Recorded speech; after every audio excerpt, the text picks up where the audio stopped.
La bataille de Baugé, événement capital du début du XVe siècle, s'inscrit dans la longue et tourmentée histoire de la guerre de Cent Ans. Ce conflit qui opposa pendant plus d'un siècle les royaumes de France et d'Angleterre, déchirant l'Europe occidentale dans un entrelac de rivalités féodales, de querelles dynastiques et d'ambitions démesurées. Pour comprendre les origines de cette bataille, il faut remonter plusieurs années en arrière, à une époque où la France, affaiblie par la folie de son roi Charles VI, se trouvait dans une situation de division interne presque fatale. Le royaume, partagé entre Armagnac et Bourguignon, sombrait dans la guerre civile, tandis que le roi d'Angleterre, Henri V, prince énergique et habile stratège, profitait du chaos pour raviver les anciennes prétentions anglaises sur la couronne française. Après sa victoire éclatante à Azincourt en l'an 1415, où les archers anglais avaient massacré la fine fleur de la chevalerie française, Henri V s'était imposé comme l'un des plus redoutables monarques de son temps. Il s'était assuré des alliances puissantes, notamment celle du duc de Bourgogne, Philippe le Bon, qui voyait dans l'Angleterre un contrepoids utile à ses propres ambitions en France. Dans ce contexte d'humiliation et d'occupation, la résistance française, bien que meurtrie, ne s'éteignit jamais complètement. En Anjou, en Maine et en Touraine, plusieurs seigneurs fidèles à la cause du dauphin Charles, futur Charles le VII, s'organisaient pour harceler les garnisons anglaises et reprendre pied dans l'ouest du royaume. C'est dans ce cadre qu'allait surgir l'affrontement de Baugé, un épisode aussi bref que décisif. L'armée anglaise, sous la conduite de Thomas de Lancastre, duc de Clarence, frère du roi Henri V, avait entrepris une campagne audacieuse au printemps de l'an 1421. Clarence, impatient de gloire, désirait ardemment prouver sa valeur sur le champ de bataille. Il conduisait un corps expéditionnaire composé de chevaliers aguerris, d'archers et d'hommes d'armes, tous sûrs de leur supériorité après les victoires passées. Mais en face, une coalition inattendue se préparait. Des troupes écossaises, venues soutenir la France dans sa lutte contre l'Angleterre, s'étaient ralliées aux forces du Dauphin. Ces contingents, menés par John Stuart, comte de Buchan, et Archibald Douglas, comte de Wigtown, formaient un renfort de taille. L'alliance franco-écossaise, ancienne et symbolique, trouvait là une occasion de se concrétiser sur le champ de bataille. Les Écossais, ennemis jurés des Anglais depuis des générations, voyaient dans cette guerre l'opportunité de frapper leur adversaire séculaire tout en gagnant gloire et récompense. Au début du printemps, les hostilités reprirent avec vigueur. Clarence, ayant reçu des informations sur la présence de forces françaises dispersées dans la région de la Loire, décida de lancer un raid audacieux pour les surprendre avant qu'elles ne puissent se regrouper.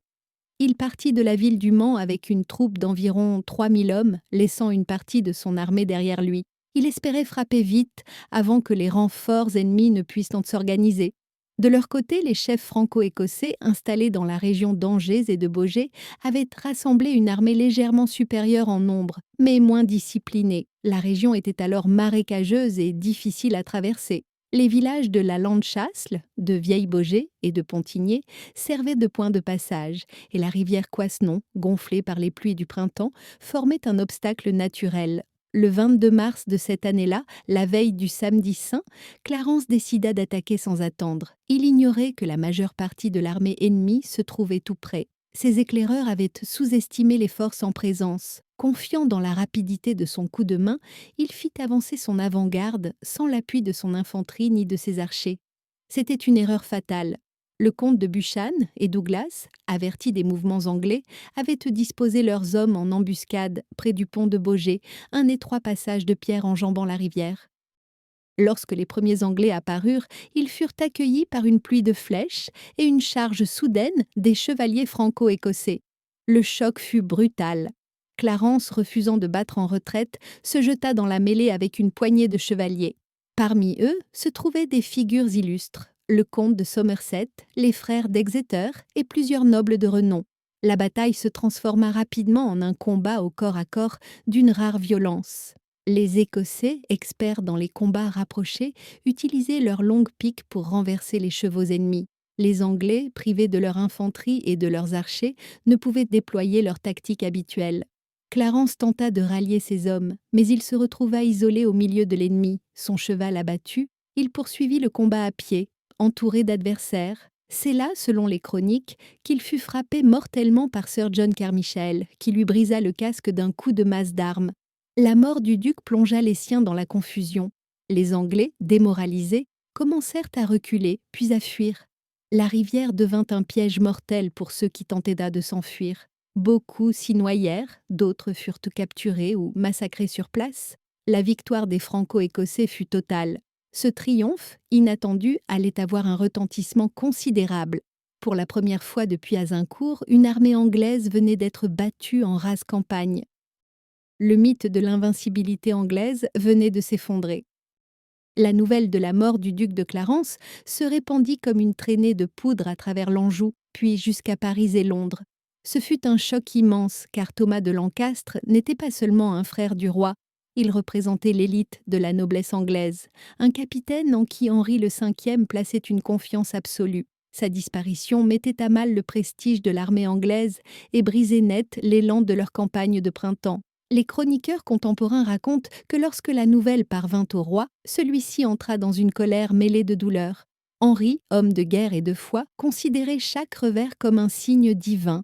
La mort de son frère, tombée le vendredi saint, jour sacré entre tous, fut interprétée comme un avertissement céleste. Il jura vengeance et ordonna que la mémoire de Clarence fût honorée comme celle d'un martyr du devoir. Cependant, au-delà de la douleur, cette défaite avait des conséquences stratégiques considérables.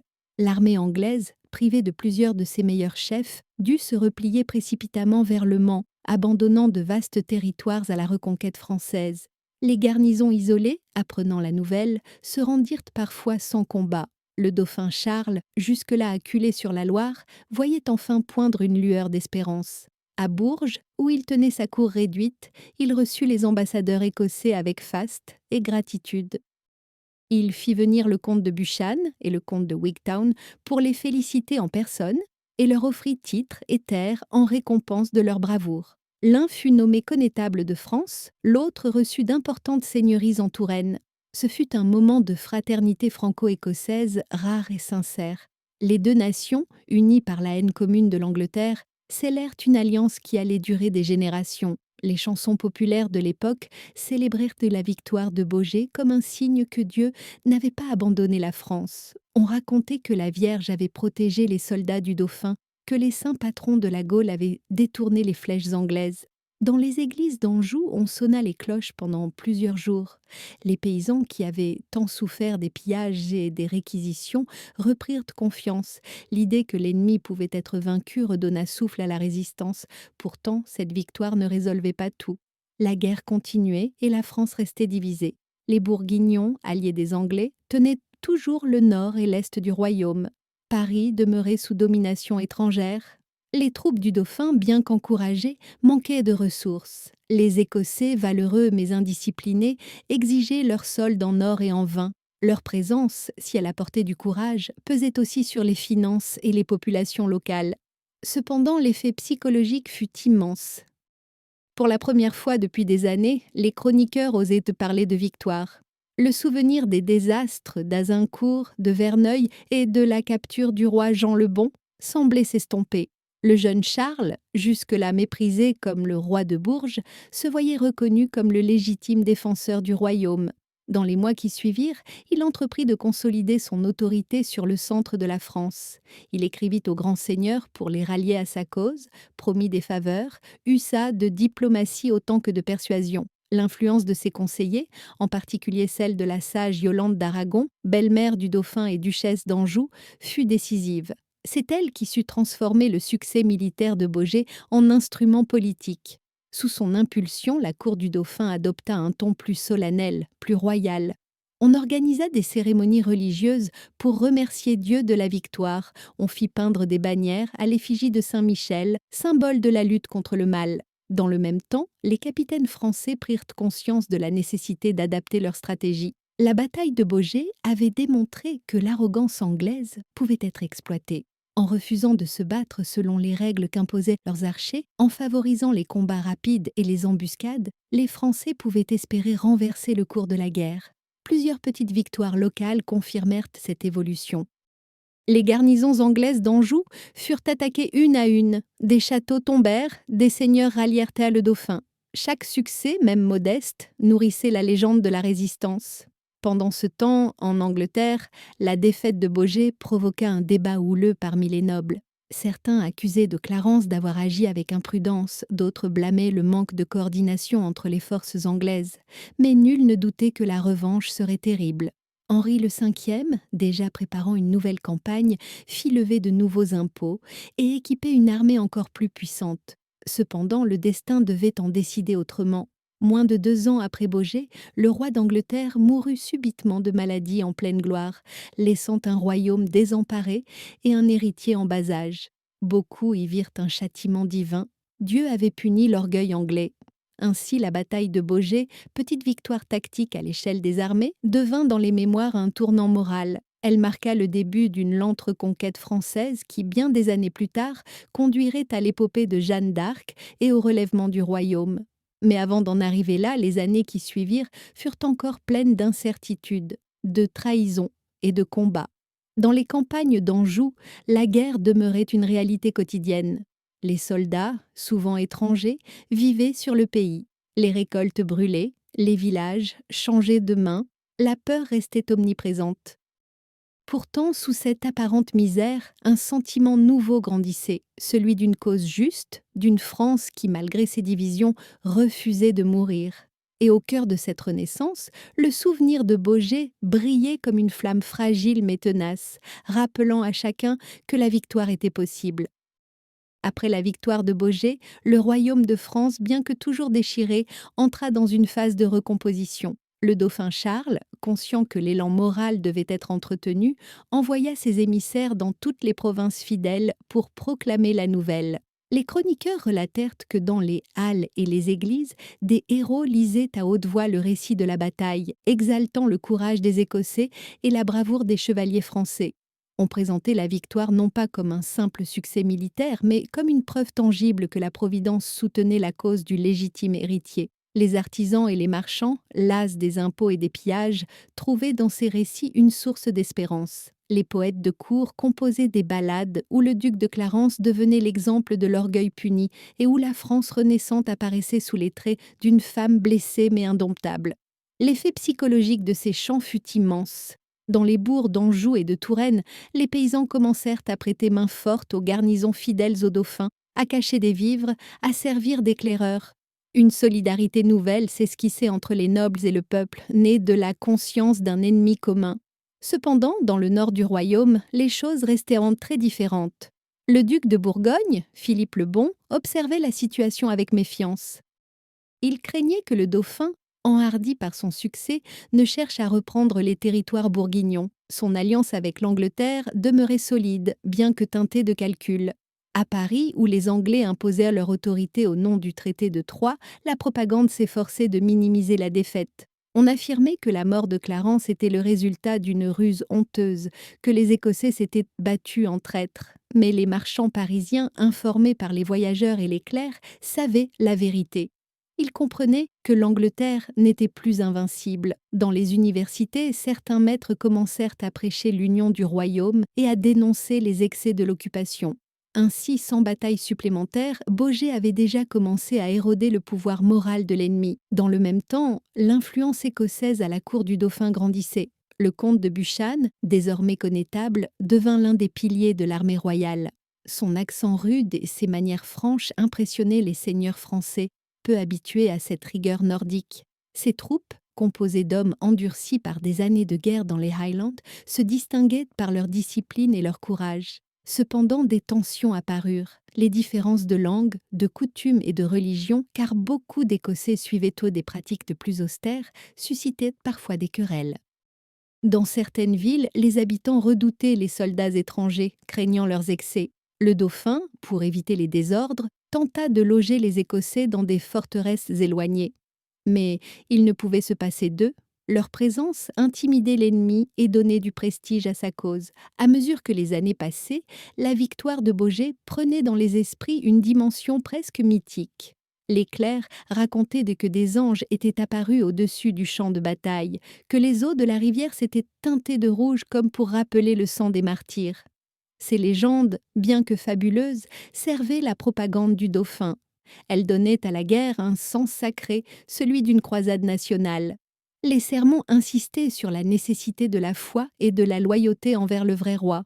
On voyait dans les revers passés une punition divine pour les péchés du peuple, et dans les victoires récentes un signe de rédemption. Yolande d'Aragon, toujours attentive, sut exploiter cette ferveur religieuse pour consolider le pouvoir de son gendre. Elle fit restaurer des églises, financer des messes pour les morts de Baugé et encouragea les artistes à peindre des scènes de la bataille. Dans ses œuvres, le duc de Clarence apparaissait terrassé par la justice céleste, tandis que les chevaliers français levaient leurs épées sous la lumière divine. Cette iconographie servit à construire un imaginaire collectif de résistance et de fierté.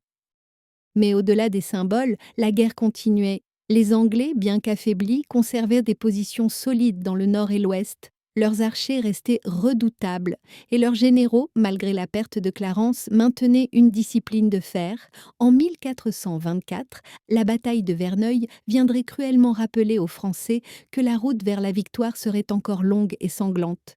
Les Écossais y subirent de lourdes pertes, et beaucoup des héros de Baugé y trouvèrent la mort. Ce revers, cependant, ne fit pas oublier leur contribution. Même des faits, les alliés du Nord avaient démontré que l'union des peuples contre l'envahisseur pouvait porter ses fruits.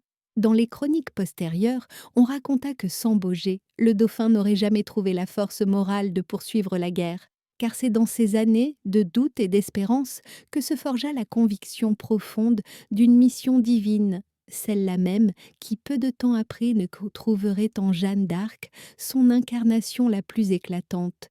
Ainsi, entre les murs des châteaux d'Anjou et les cloîtres des abbayes, la mémoire de Baugé demeurait vivante. Les prêtres en parlaient dans leurs prêches, les mères racontaient à leurs enfants comment des chevaliers écossais étaient venus mourir pour la France.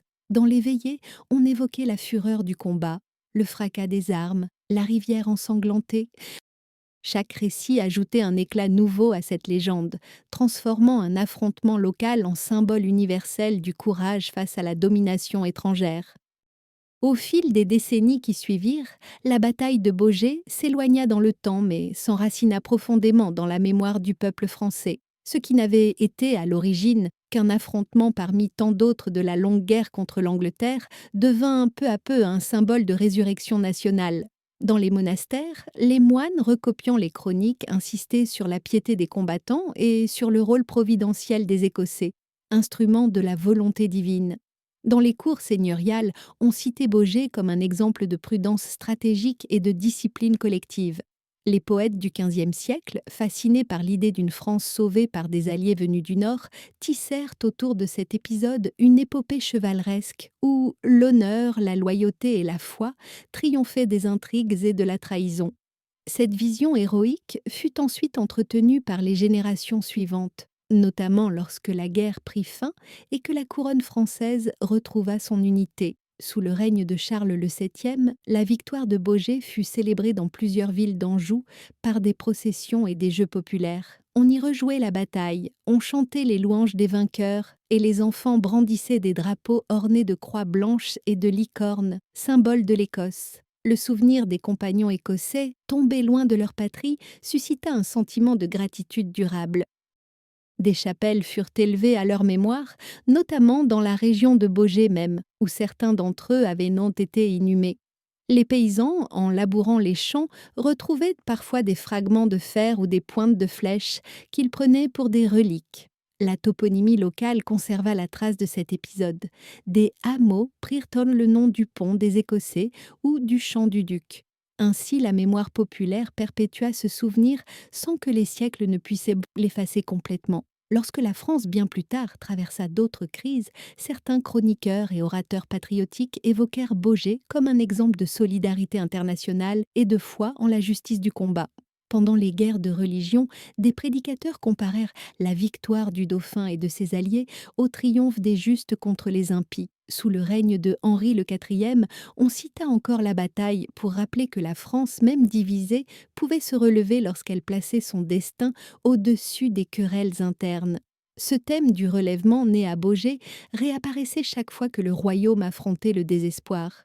Les historiens du XVIIe siècle, nourris d'érudition et de fierté nationale, replacèrent l'événement dans une perspective plus large.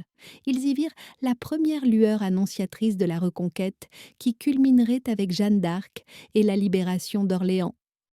Dans leur récit, Baugé devenait le prélude, le signe avant-coureur d'un réveil providentiel. Ce n'était plus seulement une bataille, mais le commencement d'une reconquête spirituelle. Il notait que la France, avant même de reprendre Paris, avait retrouvé la confiance en elle-même sur ce champ d'Anjou, au bord d'une rivière modeste mais chargée de symboles. Au siècle des Lumières, la bataille continua d'inspirer les écrivains, mais d'une autre manière. Voltaire, toujours critique envers les superstitions, évoqua Baugé comme l'exemple du hasard des armes, soulignant la témérité du duc de Clarence et la sagacité de ses adversaires. Il y voyait non plus l'action divine, mais la conséquence logique de la prudence et de la stratégie. Pourtant, même dépouillée de son mysticisme, la victoire gardait un parfum d'espérance. Elle représentait l'instant où l'intelligence et le courage purent triompher de l'arrogance et de la force brute. Au XIXe siècle, à l'époque du romantisme et du renouveau patriotique, Baugé retrouva un éclat particulier. Les historiens nationalistes, cherchant dans le passé des exemples de grandeur, exaltèrent l'alliance franco-écossaise comme un modèle d'amitié entre peuples. On érigea des monuments commémoratifs, on grava dans la pierre les noms des capitaines tombés et les peintres représentèrent la mort du duc de Clarence comme un moment de justice poétique. Dans les écoles, on racontait aux enfants comment une poignée d'hommes courageux avaient osé défier l'envahisseur et rendu à la France sa dignité. Dans les campagnes, les conteurs mêlaient légendes et vérités, parlant des brumes de Baugé où résonnaient encore les cris des combattants. À mesure que le temps passait, le sens de la bataille évoluait. Au lieu d'un simple souvenir militaire, elle devint un symbole moral, celui de la résistance face à la fatalité, du courage collectif contre l'orgueil individuel. Même au XXe siècle, lors des grandes guerres modernes, certains officiers évoquèrent Baugé pour rappeler aux soldats que la victoire naît souvent du courage des humbles et de la foi en une cause juste. Ainsi, de génération en génération, cette bataille oubliée des grands manuels demeura présente dans la mémoire intime de la France profonde. Elle reliait le passé médiéval aux valeurs universelles du patriotisme et de la solidarité. Aujourd'hui encore, dans la petite ville de Baugé en Anjou, on commémore chaque année ce combat ancien. Les habitants, fiers de leur histoire, entretiennent la flamme du souvenir. Dans les musées, on expose des reproductions d'armes et des manuscrits enluminés racontant la victoire. Les visiteurs y découvrent que derrière la poussière des siècles se cache une leçon toujours actuelle, celle d'un peuple qui, même au bord du gouffre, trouva dans la foi, l'union et la persévérance la force de se relever. La bataille de Baugé ne fut peut-être qu'un épisode, une étincelle dans la longue nuit de la guerre, mais cette étincelle suffit à rallumer la lumière. C'est en ce sens que les chroniqueurs anciens, les poètes, les peintres et les érudits modernes s'accordent à dire que Baugé fut le premier souffle du renouveau français, le moment où la défaite cessa d'être une fatalité et devint une épreuve féconde. Là, sur les terres d'Anjou, un duc anglais tomba, et avec lui s'écroula le mythe de l'invincibilité étrangère. De ce sang versé naquit une certitude, qu'aucune puissance, si forte soit-elle, ne peut soumettre un peuple décidé à défendre son âme.